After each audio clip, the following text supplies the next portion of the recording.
19. Maintaining the Surface, February the 7th, 1956.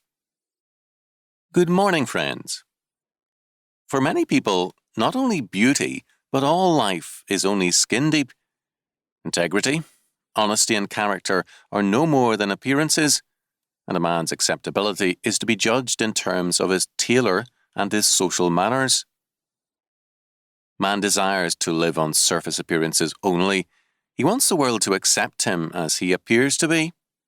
His whole life is devoted to the cultivation of a successful appearance in all its ramifications. The derivation of our word person and personality is from the word persona, meaning mask, and referring to the masks worn by actors in the ancient Greek drama.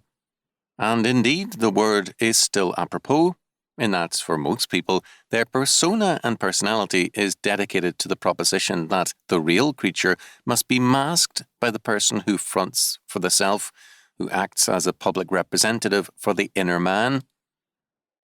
This inner man believes in selfishness, for example, and lives only in terms of it, but the person who is the mask, the public representative, piously affirms a faith in love, cooperation, unselfishness, and sharing. We want the world to accept the public mask, but we want satisfaction for the inner man's self-centered demands. Yet we dare not live openly except in terms of the mask.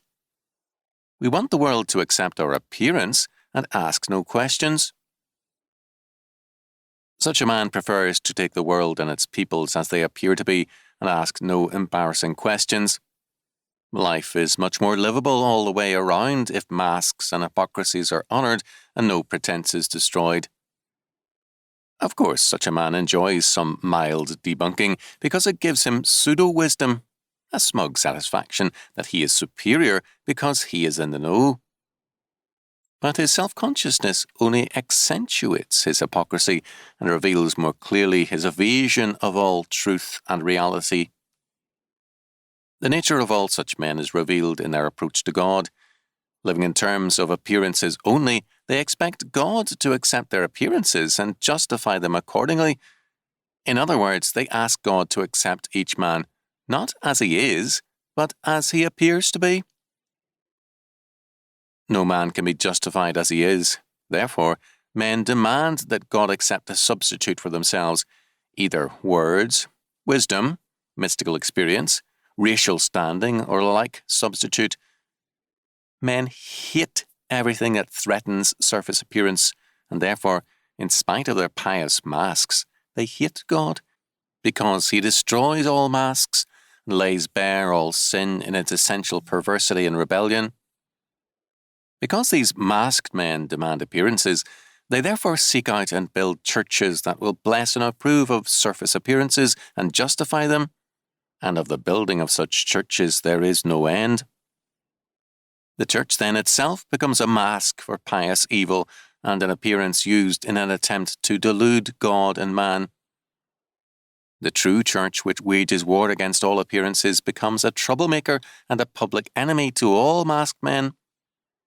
But all the efforts of the masked men are futile. In the words of the Gospel, "This is their condemnation, that light is come into the world, and men loved darkness rather than light, because their deeds were evil." John 3:19. The Lord destroys all masks, all appearances, and we either surrender them voluntarily, acknowledging that we are by nature sinners, and then accepting his gracious salvation, or they are stripped from us to our confusion, shame, and judgment.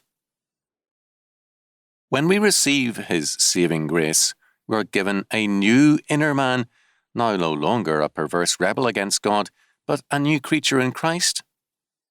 Now no surface appearance can equal the inner glory, and our happy function and responsibility becomes one of revealing to the world that which is the glorious reality of our lives.